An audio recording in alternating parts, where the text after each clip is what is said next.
Hi, my name is Gerhard Schwanda, and welcome to the Sales Up Shop. Today we have the pleasure of meeting again with Anthony Iannarino.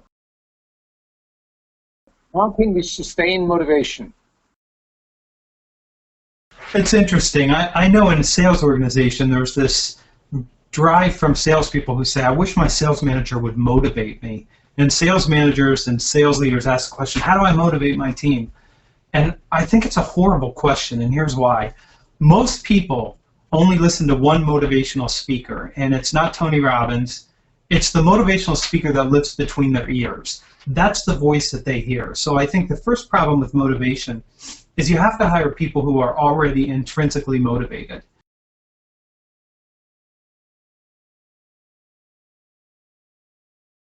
There's nothing worse than being a sales manager and having to beg your people to do the work that's going to make them successful. But that said, there is a role for sales leadership and management to play. There's nothing, I think, that makes for a better team than unit cohesion. Unit cohesion is a force multiplier. Everybody gets better if the team is really strong together.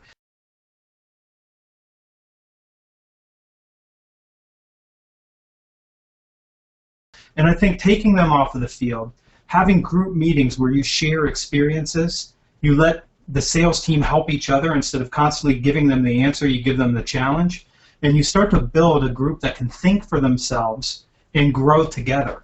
And I think that kind of esprit de corps, that kind of unit cohesion gives people some meaning. And I think that all of us, and you and I have had this conversation before on the telephone, there's an identity. We have this identity, and it means something, who we are. And when you build that into a team, you don't need to rely on motivation as a tactic to get people to do their job. They do it because they want to be part of that team and it's who they are.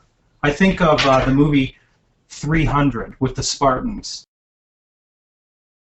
You know, it's the identity that that's who we are and this is what we do. What are your thoughts about motivation? Your point with culture is right on, because Peter Drucker says that culture eats strategy for lunch. And I also believe in creating a team, because the best team wins, and people who do something together, they co-create their own future. But you do have individuals that run into difficulties. I remember interviewing Dr. Norman Vincent Peale, and I asked him, you know, what do you do if you have big problems? And he says, well, the only people I've ever known to have no problems are in the cemetery. We all need to create motivation, and I think action is the best way to create motivation. You can act yourself into a new feeling, but you cannot feel yourself into a new action. I like that, and I think you're right. Resourcefulness is probably the greatest of all human attributes. That's this idea that I'm going to create something where there is no path, where there is no way, when all I see is the challenge. But ultimately, every human challenge, given a long enough timeline, has been overcome. Whether it's travel to space, whether it's curing horrible diseases. So you have to go into selling with the same mindset. It may look bleak, the obstacle can look insurmountable. Always tends to be a way if we're resourceful enough and we get together with some thoughtful people. Anthony, how do I handle rejection? I don't know. I never, somebody asked me this question at a conference I attended a few months ago, and they said, when do I stop calling on a client who's rejected me? And I said, either you die or they die. I mean, and that's really what has to happen. I think the way that you handle rejection is you don't accept it as rejection. I mean, you can't take it personally.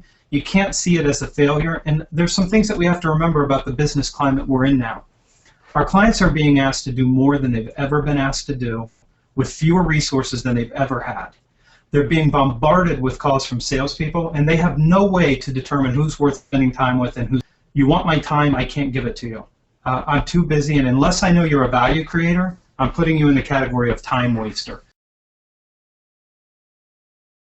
So I think you have to keep calling back, and you have to say what part of the rejection means that I have a learning opportunity here, that my approach is wrong.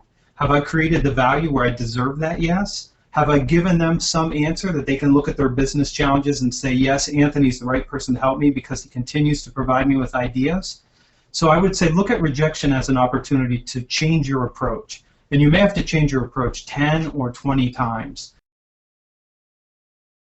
Well, I think that every rejection gets you closer to the yes, where you want to be.